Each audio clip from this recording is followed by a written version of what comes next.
Les gars, on se retrouve pour une nouvelle preview, la preview de la demi-finale Espagne-France. Et regardez qui on a encore avec nous. Jordan qui nous lâche plus depuis les groupes, Recoba qui nous lâche plus, qui représente la France, Corsiam. Et pour l'instant, ça paye.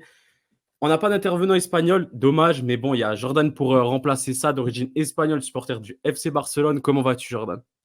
Bah, ça va nickel. Écoute, moi aussi, je suis là, toujours Enfin, je suis là dans tous les cas, mais je suis bien content d'être là pour l'Espagne aussi. Ça prouve qu'ils font un bon tournoi. Moi, j'espère encore être. Bah, dans tous les cas, je serai là pour la preview de la finale, mais si je peux être là pour présenter l'Espagne, ça m'ira bien aussi. Après, il faut pas oublier que toi, c'est à peine ta deuxième preview de l'Espagne. Donc, le porte-bonheur, c'est vraiment Recoba Ouais, moi, qui j'avais pas fait représente contre la la France. Géorgie. La Géorgie, je savais que c'était tranquille. Moi, je suis venu pour les gros matchs. T'étais pas là pour les groupes et il y avait Recoba pour la France. Comment vas-tu? Impeccable, comme j'ai dit en off, j'espère que je serai là encore, un petit moment parce que pour l'instant ça porte bonheur et la preuve c'est que, maintenant les intervenants, des autres nations ne veulent plus venir, puisqu'à chaque fois ils se font coiffer au poteau donc content, j'espère que ça va durer et cette fois-ci, une fois de plus, quoi. C'est vraiment passé à ça, une nouvelle fois pour l'équipe de France. On peut revenir tout de suite sur ce match, face au Portugal 0-0, puis, victoire au tir au but. Tu en as pensé quoi de ce quart de finale? Un match, classique qu'on attendait tous, je pense, avec, 2 grosses défenses parce que le Portugal défend très, très bien aussi. On savait que ça allait être un match serré, on savait que les Portugais nous craignaient aussi, qu'ils certes, ils allaient avoir le ballon et faire le jeu, mais, ils savaient qu'au moindre moment où ils allaient se découvrir ou quoi, ils pouvaient prendre, une foudre derrière et ça a été pareil pour l'équipe de France qui globalement, de toute manière, défend toujours, très bas et bien en bloc. Donc, il y a eu quand même des petites occasions de chaque côté parce que, on l'a vu tout au long de ce tournoi, même si ça manque d'efficacité devant, que ce soit l'Espagne, le Portugal ou la France, bon, il y a quand même des occasions, contrairement par exemple à l'Angleterre qui elle ne se crée vraiment pas beaucoup d'occasions. C'est très, très pauvre, offensivement. Mais nous, oui et donc on en a eu, eux aussi. Mike Maignan, il y a eu un gros Mike Maignan. Diogo Costa a fait les arrêts qu'il fallait aussi. Ruben Dias fait un gros sauvetage aussi sur la frappe de Kolo Muani. Donc, il y avait de quoi faire, mais bon, globalement, un 0-0 qu'on attendait, hein. Je pense qu'on voyait tous 0-0 ou un partout, ou une légère victoire si jamais un des deux prenait le dessus. Et au final, bah, on a eu une séance de tir au but incroyable en vrai, parce que on a eu 5 tireurs français qui marquent. On n'avait pas gagné depuis 3 séances de penalty. Et on gagne cette fois face à un Diogo Costa qui avait déjà été énorme face à la Slovénie ou la Slovaquie. Non, c'était la Slovaquie, si je ne me Slovénie. trompe pas, hein. Ouais. Slovénie. Slovénie? Oui, oui, au Black, il est slovène, je suis con. Et, et ouais, on avait eu un Diogo Costa énorme qui avait stoppé les 3 premiers pénaltys. Donc on se disait, bon, l'équipe de France qui reste sur 3 échecs, c'est cuit. Quand on voit la gueule des tireurs, en plus, il y a Mbappé qui sort juste avant, on se dit, bon, c'est cuit. Et au final, 5 sur 5, avec des Dembélé, avec des Fofana, avec des Koundé, avec des Barcola. Franchement, incroyable. Mais les gars n'ont pas tremblé.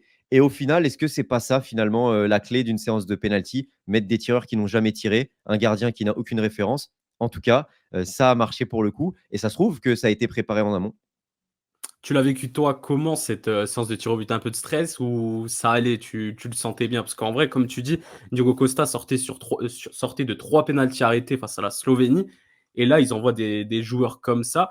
Mais je sais pas si tu as remarqué, mais j'ai eu l'impression que chaque tireur français a quasiment tiré en l'air et c'est à ce moment-là que Diogo Costa ne les arrête pas. Alors que la Slovénie, c'était quasiment que des tirs à mi-terre, à mi tu compris? Et il les a pas arrêtés. J'ai l'impression que son défaut à lui, vu qu'il est déjà pas assez grand, pas très grand, on va dire, avoir tiré quasiment toutes, les frappes, par exemple celle de Théo Hernandez en lucarne, bah, ça a fait en sorte qu'il n'a pas pu, les arrêter. Après, il y a quand même, c'est qui? C'est Dembélé, je crois, qui tire, ras de sol du bon côté, et il y a non, pas Barcola, Fofana qui tire plein centre, ras de terre. Donc je ne sais pas si c'était une consigne de Deschamps. En tout cas, il est très clair qu'il y a une zone identifiée entre la mi-hauteur et la barre transversale où aucun gardien ne peut aller la chercher. Donc je pense que les tireurs se sont concentrés là-dessus. On sait aussi qu'aujourd'hui, depuis l'échec en finale, Didier Deschamps travaille les tirs au but. Donc, il est probable que les tireurs se soient concentrés un petit peu pour viser cette zone le plus possible. Barcola a tiré à mi-hauteur. Je pense que si le gardien partait du bon côté, il aurait peut-être pu l'arrêter. Mais ouais, je pense qu'il y a peut-être une volonté de viser cette zone-là. En tout cas, ça nous a réussi. Donc tant mieux. Gros stress, quand même, gros stress. Maintenant, c'est vrai que depuis que Mike Maignan est dans cette cage, on est quand même un peu plus serein, je trouve, sur penalty. D'ailleurs, il en a arrêté aucun, mais il est parti quasiment du bon côté à chaque fois. Je crois qu'il est parti du bon côté 4 fois sur 5 ou 5 fois sur 5. Donc, grosse séance quand même. Et puis, mine de rien, mentalement aussi, ça joue aussi sur les tireurs d'en face. Parce que quand tu as un gardien qui plonge toujours du bon côté, tu te dis, bon, j'ai pas le droit de me louper. Parce que si je la mets à mi-hauteur ou pas assez sur le côté, il va la sortir. Donc, je pense que c'est ça aussi qui a peut-être pu jouer sur le mental de Joao Félix et qui fait qu'il force pour tirer au maximum sur le côté. Au final, il met ce penalty. Mais globalement, j'avais peur parce que on reste sur 3 échecs, mais j'étais quand même assez serein. C'est assez bizarre. J'ai plus eu peur de nos tireurs quand tu vois les profils qui s'avancent, mais j'étais quand même assez rassuré. Et c'est vrai que quand j'ai vu par contre Joao Félix s'avancer, je savais qu'il allait le louper. Je ne sais pas pourquoi, mais c'est vrai que mentalement, Joao Félix n'a jamais été un joueur qui est capable de marquer son penalty dans une séance comme ça avec une haute pression. Donc ça ne m'a pas étonné que ce soit lui qui rate, et tant mieux pour nous. En plus, tu parles de profils, pas habituels en termes de tireurs, de penalty. On a appris avec la presse que Saliba et Barcola, non, c'est pas Saliba, c'est, Fofana et Barcola, il me semble, ont décidé de tirer pour l'équipe de France alors que Saliba a refusé. Donc ça montre déjà une prise de courage et tout ça, et c'était important. Et toi, Jordan, tu en as pensé quoi de ce match du coup de l'équipe de France, Bah, comme on a dit, un match où finalement c'est les défenses qui ont brillé. C'est même un peu paradoxal. Tu regardes, on parle des tireurs un peu étranges de l'équipe de France. C'est Koundé et Théo Hernandez. Alors je sais plus si Koundé il tire en avant-dernier, mais c'est un peu eux qui donnent la victoire. Donc c'est un peu un symbole que la France repose sur ses défenseurs qui ont été encore une fois vraiment énormes. Saliba, il a fait un match de patron face à Ronaldo. Koundé a été plutôt solide. Maignan a fait les arrêts. C'est le match typique comme on s'attendait, où l'équipe de France a brillé surtout par sa grosse défense.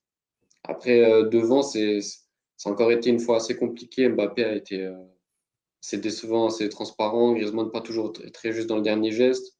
Des lacunes à la finition. À un moment, il y a quand même un petit temps fort, je crois, en deuxième mi-temps. Il y a deux, trois occasions où la France n'est pas très loin de marquer. Ça pêche dans la finition.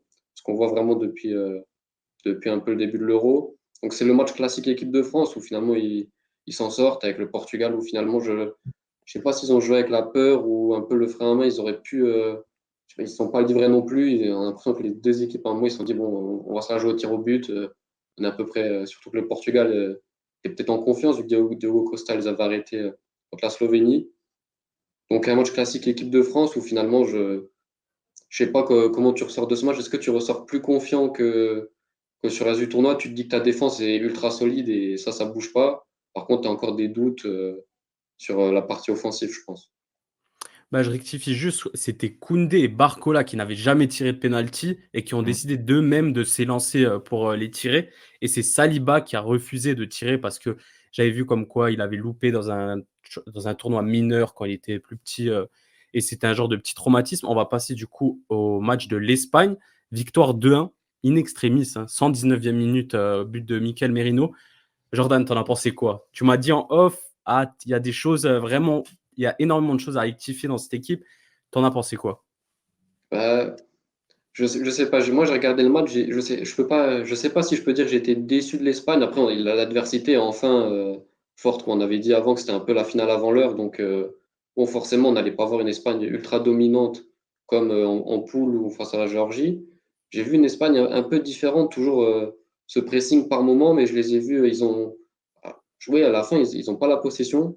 Par moment, ils l'ont vraiment laissé à l'Allemagne. Ils ont dit, on concède, c'est pas grave, on va essayer de rester solide. Et finalement, ça passe à rien. Il y a un moment, avant le but de Wirtz qui arrive à la dernière minute, il y a Füllkrug qui tape un poteau. Il y a deux, trois actions vraiment, vraiment litigieuses. Donc, l'Espagne a été différente des autres matchs. Après, ce que j'ai bien aimé, par exemple, c'est que l'Allemagne a offert un peu un duel physique. On a vu mon Kroos dès le début, il a voulu tuer tout le monde, et ça c'est dommage pour l'Espagne, la sortie de Pedri sur blessure. Mais dans le duel physique, l'Espagne a été plutôt présente alors que c'est pas du tout leur caractéristique fort. Donc ça c'était déjà un peu plus rassurant. Par moment, ils ont voulu jouer un peu en transition, exploiter les côtés comme ils le font si bien. Donc un match. Ouais, je pense que l'Espagne a fait le job sans. Mais tu vois, tu ressors, tu te dis pas, ok, l'Allemagne aurait pu mériter leur qualification, quoi. C'est ça que j'ai envie de dire. Ce qui est rassurant aussi pour l'Espagne, c'est que on a eu un très bon Dani Olmo qui a dû remplacer tout de suite Pedri. Il est rentré, il a vraiment fait la différence. Donc, ça, c'est bien. Moi, je l'avais dit en off au début du tournoi que moi, j'espérais que Dani Olmo rentrait dans le milieu à 3. À la base, je le voulais à la place de Fabian. Bon, maintenant, Fabian, qui a encore fait un bon match, il est imbougeable, mais ça, c'est une bonne solution. Donc, on a un remplaçant de Pedri, non plus Olmo qui, dans le dernier tiers, est sûrement un peu meilleur que Pedri avec une bonne frappe de balle et tout. Et ça peut. On va en revenir quand on parlera de la demi-finale, mais dans le match face à l'équipe de France, ça peut être ultra intéressant. On a vu Rodri qui a toujours fait son match. Après, le problème, c'est qu'ils vont arriver vachement diminués. Déjà parce que bon, il y a un match avec une énorme intensité sur 120 minutes. Donc bon, déjà ça. Plus on a les suspendus, donc on a Carvajal qui est pas là et ça c'est vraiment embêtant parce que c'était le joueur, je pense, où tu as le plus de confiance sur ta ligne de 4 derrière. Tu as le Normand qui est suspendu. Ouais, c'est ça qui est suspendu. Bon, il y a Nacho à la place, mais bon, dans tous les cas, les deux, c'est pas non plus des défenseurs. Et tu es ultra, ultra confiant. C'est pas des top mondiaux. Ils sont pas dans le top 10, quoi, je pense pas. Ce qui était aussi rassurant, c'est qu'on Simon a réussi quelques arrêts importants, Moi, je le même si trouve quand ça même des était fois inquiétant, Unai Simon, hein. mais Surtout au avec le pied. pied, ça relance sur. Ouais, il jette la balle en plein sur Kai Havertz. Franchement, il met le piqué, il est pas loin de la mettre. Ça, c'est quand même. Balle au pied, des fois, c'est un peu perturbant. Mais il a fait ses arrêts à peu près importants. Donc l'Espagne s'en sort. Enfin, ça, faut relativiser. Je suis un peu négatif, mais c'était quand même un gros morceau en face. L'Allemagne a vraiment fait son match et aurait pu vraiment ressortir avec la qualification. Donc voilà, on a vu l'Espagne face à une grande adversité. Ça a bataillé, c'est sûr, mais je pense qu'ils peuvent être satisfaits du résultat. Et le problème maintenant pour la suite, c'est que moi, je suis un peu convaincu. J'avais dit à la partie tableau que pour moi, ça allait. Une fois que ça rentrait contre la France, c'était l'adversaire idéal pour piquer l'Espagne, je pense. Et je reste un peu convaincu de ça. On en parlera un peu après en détail, mais voilà, l'Espagne qui s'en sort, mais pas avec. C'était pas une démonstration du tout, même si c'était une adversité très forte en face, il faut le dire. Et toi, Recoba, t'en as pensé quoi du coup du futur adversaire de l'équipe de France? Bah, je pense que ça a été 2 matchs compliqués, mais différents. Le Espagne-Allemagne était beaucoup plus ouvert. Il y avait beaucoup plus d'intensité que ce Portugal-France qui était beaucoup plus fermé, peut-être moins d'efforts physiques, peut-être moins de débauche d'énergie, même si quand même c'était un match très énergivore. Mais ce Espagne-Allemagne, tu as vraiment l'impression qu'ils ont fini lessivés. Ils ont vraiment tout donné jusqu'à la 120e. Ça aurait pu tourner d'un côté comme de l'autre. On a encore Füllkrug à la dernière seconde qui peut égaliser 2-2. Merino qui met cette tête et qui offre la qualif à l'Espagne. Donc, eux, tu sens vraiment les deux équipes qui se sont vraiment livrées jusqu'au bout, alors que le Portugal-France, ils ont été quand même un petit peu plus attentistes, un peu plus dans la gestion. Et finalement, ils ont accepté, on va dire, cette loterie d'aller au tir au but. Donc, je pense qu'effectivement, l'Espagne a laissé pas mal de plumes. Maintenant, c'est vrai que ça a été un match où on a pu voir l'Espagne dans un style différent, qui a pas mal concédé d'occasions, qui a subi. Ce qui est positif, c'est qu'on voit qu'ils savent subir. Ils ont concédé des occasions, mais ils n'ont pas forcément pris de but. Il y a eu pas mal d'attaques allemandes qu'ils ont pu contrôler, où ils ont pu bien défendre, etc. Donc ça, c'est bien. Je pense qu'ils ont pu se rassurer aussi défensivement. Maintenant, il y a quand même pas mal d'occasions allemandes. Je pense qu'ils auraient dû marquer avant. Il y a Havertz qui en rate une énorme. Füllkrug en rate une ou deux. Il y a eu aussi un petit peu de malchance. Donc, cette Espagne aurait pu se faire sortir. Et effectivement, quand tu vois les absents qu'il va y avoir, quand tu vois l'équipe de France en face qui, elle, bah, mine de rien, n'a toujours pas pris de but, à part un de la Pologne sur penalty. Quand tu regardes les adversaires qu'elle a affrontés, bon, a priori, ils auraient dû en prendre quand même un ou deux, et finalement, bah, on n'en prend pas. Donc, c'est vrai que tu te dis, bon, normalement, l'équipe de France a l'équipe pour contrecarrer les offensives espagnoles. Mais ouais, ils ressortent, je trouve, avec plus de garanties, mais sans forcément avoir été très impressionnants. Et quand on sort d'un match de l'équipe de France comme ça, qu'on a pu voir face au Portugal, c'est vrai qu'on on se dit, bon, on a quand même l'équipe et le jeu pour contrecarrer les plans espagnols. Bah, on peut passer du coup à cette demi-finale. Il y a eu 36 matchs dans l'histoire entre l'Espagne et la France. 13 victoires de la France, 16 de l'Espagne, 7 matchs nuls. Mais bon, à l'Euro, c'est la France qui domine l'Espagne. 2 victoires. Il y a eu celle en 84 en finale, du coup, avec la bande à Platini. Il y a eu un match nul en 96. Il y a eu la victoire en quart de finale à l'Euro 2000. Et il y a la dernière, c'est la victoire de l'Espagne en quart de finale à l'Euro 2012. Du coup, Jordan, confiant, pas confiant pour cette demi-finale, comment tu la vois? Bah moi, je maintiens que quand j'ai vu tous les tableaux, moi j'ai dit à tout le monde, pour moi, l'Espagne passe contre l'Allemagne. On était tous choqués. Pour moi, ils s'arrêtaient face à la France parce que je pense que ça va être le match où l'Espagne va imprégner son jeu. Ça, je ne les vois pas faire autre chose. Ils vont prendre la possession, essayer d'aller presser. Sauf que la défense française, là, elle est hyper solide. Là, on a beaucoup mis en valeur les deux ailiers espagnols. Là, cette fois, ils vont avoir des clients en face et ça peut être compliqué. On parle d'une grosse défense française, sauf que bon, l'Espagne, par exemple, qui c'est qui va peser vraiment sur la défense centrale? Est-ce que ça va vraiment être Morata enfin, je ne vois pas faire une différence à un moment face à Saliba et Upamecano qui sont dans une grande forme comme ça. Donc, je pense que ça va être le genre de match où l'Espagne va prendre la possession pendant tout le match. Et elle va avoir beaucoup, beaucoup de mal à se créer d'occasion. Et à un moment, ça peut vriller dans l'autre sens. Alors après, l'Espagne, elle peut s'approcher en confiance en se disant on reste, on vient d'éliminer le pays hôte, on est l'équipe qui a le plus montré dans cet euro. Pourquoi est-ce qu'on aurait peur d'une équipe qui a des très gros noms, ok, mais qui a mis aucun but dans le jeu pour l'instant? C'est un peu ça fait 2 matchs, on se dit, ok, à un moment, ça va revenir sur une transition, Mbappé ou Griezmann, etc., vont marquer. Ça fait 2 fois qu'ils ne le font pas.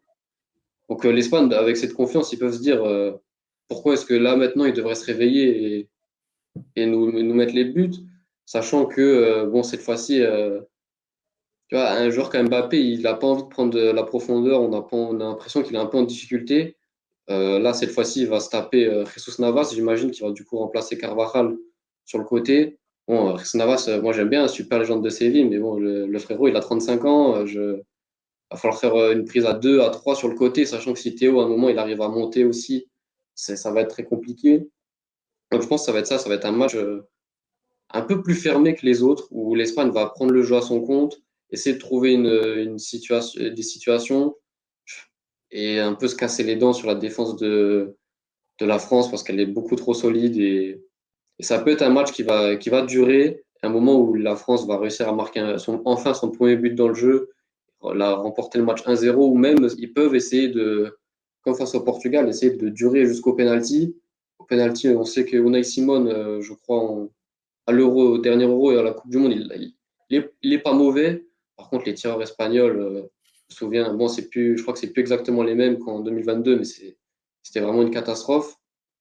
Donc voilà, je pense que ça va être une vraie opposition de style et où la France a le style qui peut vraiment embêter l'Espagne et je pense que l'Espagne va mettre son jeu en place, mais va avoir beaucoup de mal, beaucoup, beaucoup de mal à marquer. Par contre, si après ils arrivent enfin à, à marquer un but, et je pense qu'ils peuvent après commencer à se dire on va faire comme face à l'Allemagne et faire un peu le dos rond, laisser venir dans tous les cas la France n'est pas en confiance offensivement et on va laisser moins d'espace aux flèches comme Mbappé et Théo Hernandez, là ça peut faire quelque chose. Et après, comme j'ai dit, si la France réussit à faire durer le match, je pense que c'est la clé et là ils passeront parce que l'Espagne va craquer un moment. Et puis si le match dure, Luis de la Fuente, quel changement il va faire, parler un peu en off et ça a un peu fait réagir. Vers la 60e, il sort tout son trio, même à un moment, il sort même Morata, il sort les deux ailiers. Moi, je t'avais dit en off que dans tous les cas, moi, j'ai vu Yamal toute la saison. Moi, je trouve qu'il ne peut pas tenir un match à grosse intensité pendant 90 minutes. Et, bon, c'est normal, il a 16 ans, mais les remplaçants ne vont pas être au niveau si la France tient jusqu'à 75, 80e. Je pense que là, à un moment, c'est fini pour l'Espagne. Ils n'arriveront plus à faire la différence. Donc, moi, je vois un peu un scénario de match comme ça. Et toi, Recoba, du coup, tu suis ce scénario-là ou toi, tu penses que ça va être totalement différent Non, je pense que ouais, je vois à peu près le même scénario parce que bah, on a vu avec le Portugal qui avait la possession, mais qui a eu du mal quand même à se créer des occasions, qui est tombé face à un mur. Je pense que l'Espagne, ça va être la même chose. Ils vont jouer leur jeu, ils vont prendre le jeu à leur compte. Ils vont avoir la possession globalement, mais je pense que ça peut être difficile pour eux de se créer des occasions. Et plus le temps va passer, plus ça va jouer en faveur de l'équipe de France. Euh, Après, ils ont les joueurs pour, que ce soit au milieu ou évidemment sur les côtés avec Nico Williams et Lamine Yamal. Maintenant, c'est vrai qu'ils vont tomber sur une adversité quand même différente, avec un Jules Koundé qui défend très très bien, qui est bien aidé aussi par Kanté. Pareil de l'autre côté avec Kamavinga ou Rabiot et Théo Hernandez. Donc, je pense que là, ils vont avoir quand même une adversité différente. Au milieu de terrain, il y aura toujours ce milieu français physique qui va leur faire du mal, un petit peu comme a fait Kroos, Gundogan, etc. Même si là, physiquement, je pense que défensivement, on en voit encore plus que l'Allemagne. Donc, on ne sera pas là pour manier un peu le ballon comme ont pu faire les Allemands, mais en tout cas pour contrecarrer les plans.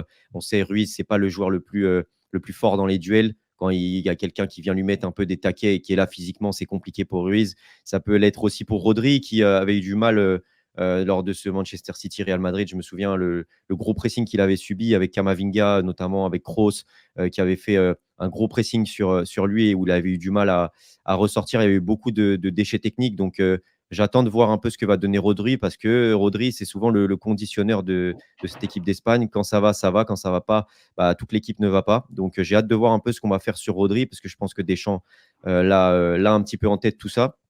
Mais ouais, je pense qu'on a le milieu du coup pour contrecarrer ça. Et pareil pour leurs ailiers, Jules Koundé qui a eu l'habitude avec Doku, avec Léao, même si ça a été un petit peu compliqué face à Léao quand même. Mais là, bon, il aura le meilleur ailier. C'est encore un gros test. En tout cas, il a eu de quoi se préparer avant. Et puis Théo Hernandez qui défensivement a beaucoup, beaucoup rassuré sur cet Euro. Défensivement impeccable. Même quand il est pris dans le dos, il y a toujours des retours salvateurs. Donc, il va y avoir du boulot pour Lamine Yamal, même physiquement. Maintenant, c'est un joueur très talentueux qui peut vraiment faire la différence sur 60-70 minutes, comme disait Jordan. Et c'est vrai qu'après, il va y avoir aussi les vents de fraîcheur. Et je pense que du côté de l'équipe de France, tu as quand même des armes avec Barcola, avec Dembélé, avec Giroud, avec d'autres. Alors que côté espagnol, sachant que a priori Morata ne sera pas là, on est d'accord. Parce que je ne Si, sais pas s'ils lui ont enlevé le carton ou pas. si, ils lui ont enlevé, du coup, ils ont Ok. rectifié ça, c'était une erreur, d'affichage. Eh ben, si on part du principe que Morata est là, déjà pour moi, c'est une erreur pour les Espagnols de mettre Morata, parce qu'on l'a vu avec Lukaku, on l'a vu avec Cristiano Ronaldo, ce genre d'attaquant qui n'est pas forcément ultra vif, qui n'est pas ultra rapide et qui, du coup, aura plus un duel, on va dire, de placement, sur les premiers appuis techniques, etc. Je pense qu'il sera très, très bien marqué par Saliba et par Upamecano, et ça va être très, très difficile pour Morata de s'en sortir. On sait que déjà que ce n'est pas forcément un homme de très grands matchs, comme par exemple Lukaku.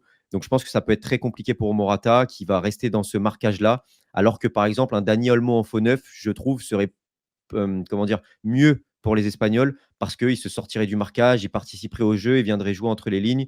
Et personnellement, je pense qu'il ferait mieux de mettre Merino au milieu et Olmo au faux neuf. Mais du coup, peu importe. En tout cas, tu auras Merino a priori au milieu, ou alors Olmo au milieu et Morata devant. Et mine de rien, après sur le banc, à part Oyarzabal, Rossellou, sur les côtés, il y aurait qui? J'ai oublié un ailier. Oh, c'est Ferran.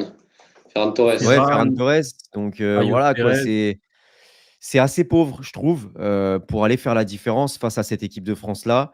Donc, je pense que plus le temps va avancer et plus ça va jouer en faveur de l'équipe de France. Mais je pense que ça peut être un match idéal, notamment pour Griezmann, qui joue en Espagne depuis très longtemps, qui connaît un peu ses Espagnols, ce rythme espagnol, ce jeu espagnol. Je pense qu'il peut peut-être se réveiller. On va voir. Il va falloir forcément que nos offensifs fassent un peu la différence. Mais ouais, je suis plus confiant face à l'Espagne que face au Portugal. Parce que si on fait une grosse image grossièrement, je dirais que l'Espagne, c'est un peu le Portugal, mais moins fort défensivement. Donc je me dis, pourquoi pas. Bah, après être passé contre la Belgique, avoir passé, le Portugal, on peut que être confiant, comme l'Espagne peut être confiant après avoir passé l'Allemagne. Mais on en parlait en off avec Jordan, du coup, depuis plusieurs semaines. L'Espagne, quand on regarde un peu l'effectif de l'Espagne, elle a 11 joueurs et rien à faire rentrer.